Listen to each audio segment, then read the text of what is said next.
State Buckeyes. Ohio State's first home win against an AP number one since 1985, and there were no sweats when it came to the total. At one point, this was in the low 50s, closed 46.5. Smart money, public money, all the money was on the under, and it cashed easily in a spread that was anywhere between 1.5 on either end in the last 24 hours goes in the way of the Buckeyes. Hey there, folks. I'm Tommy Tran with Chip Patterson and Tom Fornelli, where Ohio State beats Texas 14-7.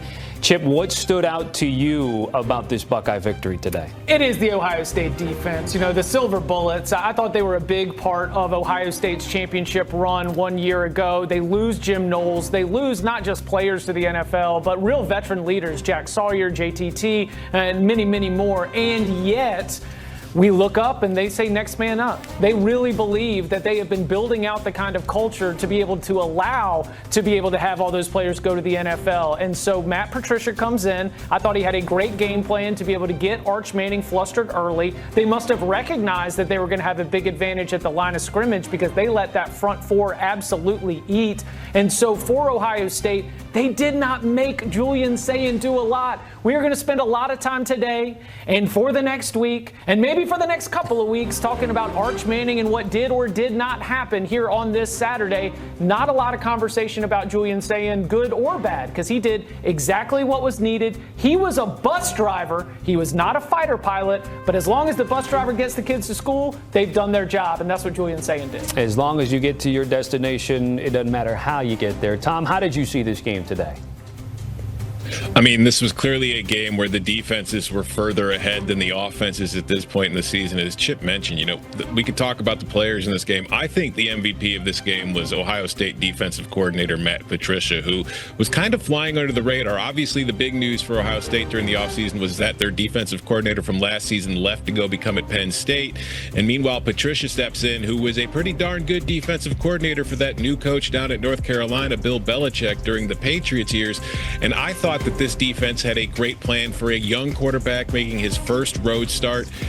Arch Manning had no idea what he was looking at before the snap. They did such an excellent job of disguising their coverages, their blitzes, where they were bringing guys from, so that before Arch Manning snapped the ball, he wasn't sure where to go to with the ball, and he was getting stuck on his first read because of it. He was being surprised by what he saw because of it. And I think they just kept him off balance and flustered all day long, which was able to help them overcome the fact that their offense didn't exactly light the world on fire in this game. Ohio State finished with 203 yards of offense and beat the number one team in the country somehow. That is not something you see happening a whole lot. So for me, the biggest takeaway is Ohio State's defense is still absolutely elite. There is no drop off, even with new names. And for me, that means this team is still very, very much in the picture to repeat as national champs.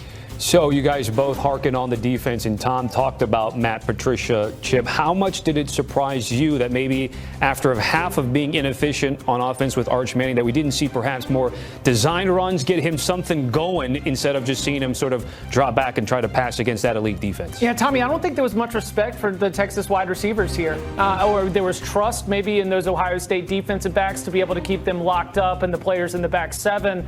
But that is maybe one thing that I overlooked in my preparation for looking at Texas as a number one team in the country and as a national championship contender, because one thing that is really needed to be able to get that quarterback run game going, to be able to get that ground game going, is to have the vertical pass game really be respected. And they lost a lot of receptions when Matthew Golden went off to the NFL draft. And there was an assumption that DeAndre Moore, who flashed at times as a freshman, or maybe even Ryan Wingo, who has that kind of breakaway speed, that they would be able to help continue the development of this offense. But, you know, Texas at wide receiver right now is a real concern. And to be fair, they will not face cornerbacks and safeties like Ohio State most Saturdays when they're going through their schedule. But the Longhorns do have that issue that if you are going to be judged as a national championship contender, you are going to be facing defenses that are close to the caliber of Ohio State's. And that passing game, which again, some of it's on Arch Manning,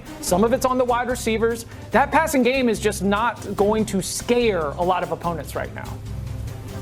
Yeah, like Arch Manning is going to wear a lot of the criticism for this game because of his name, because of the hype that was surrounding him all offseason coming into the year. But to be fair to Arch Manning, he didn't ask for any of the hype. He wasn't going out here talking about how he was the chosen one and the next great quarterback. That was the media putting that on his shoulders. And frankly, in this game, while he didn't play well, as Chip was just mentioning, his wide receivers weren't getting open. He didn't really have anywhere to go with the ball. His offensive line, which features plenty of new starters and was inexperienced itself, was not doing a good job of blocking and giving him time in the pocket. Now, to Arch's detriment, he did take a little too long with some reads. He was late on throws. He missed some open targets. There is nobody on this Texas offense who, when you go back and watch the tape this weekend when they're back in Austin, is going to feel like they had a good performance. It just did not happen, but he's the one whose last name is Manning, so he's the one who's going to be wearing the criticism for it.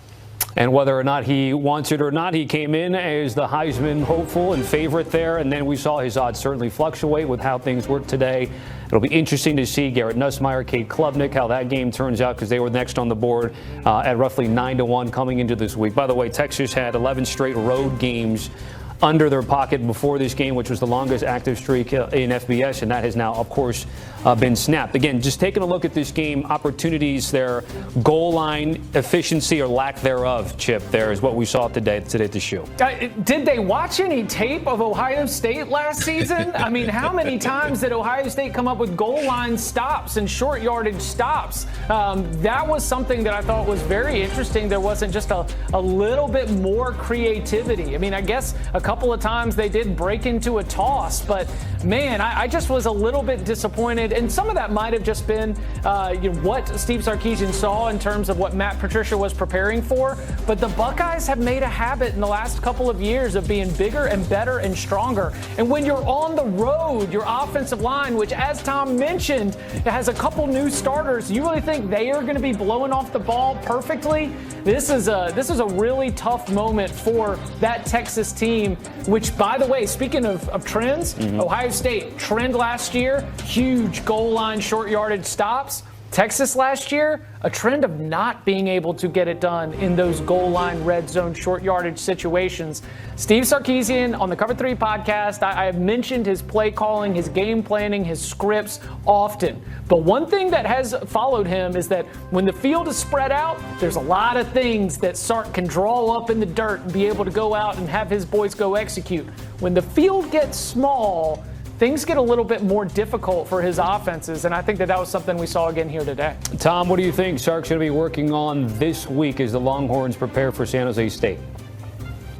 I mean, I think that with San Jose State coming up next, you're probably going to relax a little bit. I do feel like there was a little bit of overcaution with the way that they approached this game, and maybe it was meaningly so, as Chip was just going over. They were, especially in the red zone, they were getting a little too scared with some of that play calling and just trying to beat Ohio State straight up when there really hadn't been any evidence that they were going to be capable of doing that at any point in the game. So I think if you're Texas, you don't want to panic too much. Like, at the end of the day, you just went on the road in the first game of the season and played the defending champions. It's not like it was an easy test. It was a very difficult one, and you failed it. But as poorly as you played, you still gave yourself a chance to win the game late in the fourth quarter. You just couldn't pull through. So if I'm the Longhorns, if I'm Steve Sarkisian, I'm not hitting the panic button. I'm going home. I'm ironing some things out in practice, and I'm probably going out there and kicking San Jose State's butt next week. Sorry, Tommy. Don't be. San Jose State 2 touchdown favorites against Central Michigan and laid an egg at home. Fair enough. Let's get back to Julian Sain and the Buckeyes, and I'll get both of your guys' thoughts. By the way, one great note for him. First quarterback to beat an AP #1 team in his first career start since Jim Harbaugh in 1984. So the future continues to be bright. Again, to your guys' point about how the offenses and the quarterbacks are maybe held back a little bit, I want to get your thoughts on him and Jeremiah Smith. Jeremiah Smith perhaps having some issues changing gloves. And so what do we anticipate the relationship between them two will be as we get forward for Ohio State? They have Grambling State coming up in 1 week's time. Yeah, I think that, we saw an early drop for Jeremiah Smith. We saw an early drop for Max Clare. Things have things have settled down. The incredible catch by Carnell Tate, in my opinion, maybe a little bit of an underthrow, but Julian Sayin just really seems so much more comfortable. And again, going back to what are they asking you to do? What are you able to execute? 126 passing yards is not anything that's going to show up great when we sort all of the best performances here from week one. He's not going to be named the Big Ten quarterback of the week, but it was perfect for what he was able to do to establish that rapport, establish that confidence with the rest of this offense. One of the buzz topics we heard coming out of Ohio State's fall camp is how that offensive line